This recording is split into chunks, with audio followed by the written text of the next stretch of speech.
नगर निकाय चुनाव का महासंग्राम शुरू हो गया है। सभी पार्टियों ने अपनी कमर कस ली है। हमारे साथ मौजूद है टांडा क्षेत्र की जनता। जान लेते हैं कि जनता की क्या राय है। क्या नाम है आपका? जी, मेरा अब्दुल मलिक नाम है। कैसा चेयरमैन चाहिए आपको? हमें भाजपा का चाहिए। भाजपा का क्यों चाहिए?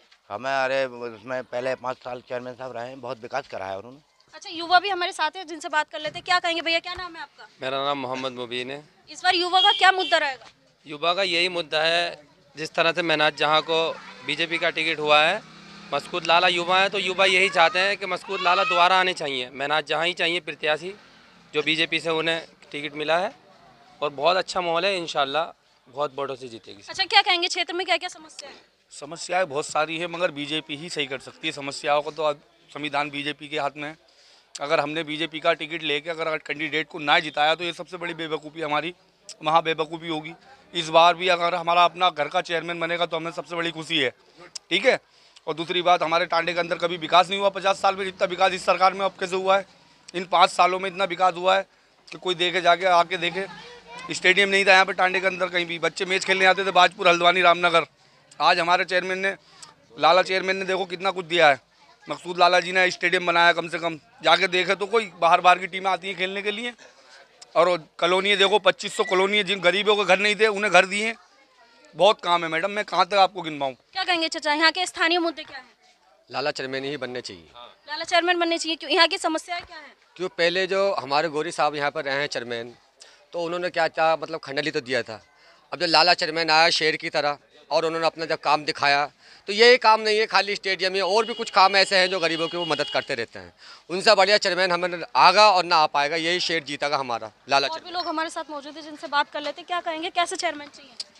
लाला मकसूद जनरल चेयरमैन बहुत बड़े चेयरमैन है। यहाँ पे स्टेडियम बनाया। हमारे महजुल में कोई मेहमान भी आता है तो सबसे पहले स्टेडियम जाता है घूमने के लिए। इससे बढ़िया चेयरमैन कोई नहीं है और नहीं आएगा कोई। क्या कहेंगे, कैसे चेयरमैन चाहिए? हमें चेयरमैन यही चाहिए। लाला बहुत बढ़िया काम करते हैं। मुद्दा क्या है इस बार?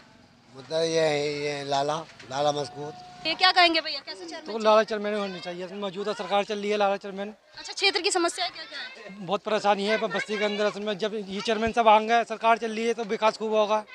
ये मुद्दा हमारा है असल में कि लाला चेयरमैन में चेयरमैन साहब बनने चाहिए। भारतीय जनता पार्टी का जो प्रत्याशी होगा हम उसे देंगे, चाहे कोई भी हो।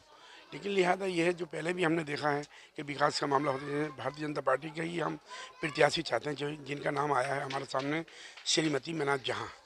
हाँ, क्योंकि लिहाजा हमने ये देखा कि हमारे युवा को बहुत बड़ी परेशानी थी। यहाँ पे शादियों के लिए बहुत बड़ी परेशानी थी। कोई भी किसी तरह कभी यहाँ कोई मैरिज हॉल का इंतजाम नहीं था। वो मकसूद लाला ने यहाँ पे मैरिज हॉल का इंतजाम किया। और दूसरी बात यह है कि हमें रामपुर जाने के लिए बहुत बड़ी परेशानी पड़ती थी। समाजवादी पार्टी ने आज तक क्या किया कि लिहाजा उस पुल को तुड़वा के ऐसे डलवा दिया।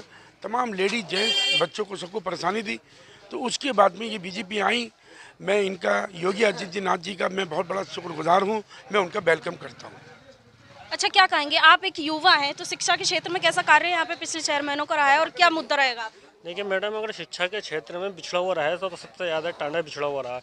यहाँ पर ये है कि ना ही अभी तक कोई 1.5 लाख की आबादी में कोई IAS है, ना कोई PCS है। उसका रीज़न यही है कि पिछले चेयरमैनों ने यहाँ कोई शिक्षा पर कोई दबाव नहीं दिया।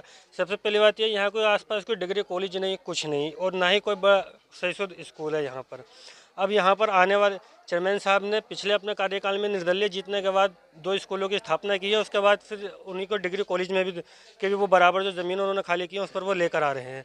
तो जनता का यहाँ सबसे पहला रुझान तो यही है कि जिसकी सरकार चल रही है उसी के साथ जाने में ज़्यादा फ़ायदा है, क्योंकि स्कीमें जो हैं मिल सकती हैं। कुछ सरकार के स्कीमें सरकार की जैसे चल रही हैं, मान लो आवास योजना सरकार ने दी या जनधन योजना सरकार ने दी। जो भी चीज़ें सरकार ने दी हैं यहाँ पर बहुत अच्छी दी हैं। हेल्थ व्यवस्था में यहाँ सरकार ने बढ़िया काम किया है, बिना किसी भेदभाव के सरकार ने काम किया है। अच्छा, सरकार की योजनाओं पर चाहे वोट करेंगे? सरकार की योजनाओं पर वोट करेंगे हम। कैंडिडेट कोई भी हो, हमें कैंडिडेट से कुछ लेना देना ही नहीं है। हमें तो सिर्फ ये है कि सरकार की योजनाएं हमें भा रही हैं, हम सरकार की योजनाओं की तरफ चल रहे हैं। हमें कैंडिडेट नहीं दिखाई दे रहा। हमें मतलब नहीं कौन कैंडिडेट है, किसको उतारा है, कौन है, क्या है, हमें नहीं। हमें तो सीधा अगर जो भी कैंडिडेट जीतेगा सरकार का होगा, सरकार के पास जाएगा, योजनाएं सरकार के लेकर के आएगा। सीधी बात है, हम कैंडिडेट को ही वोट कर रहे हैं।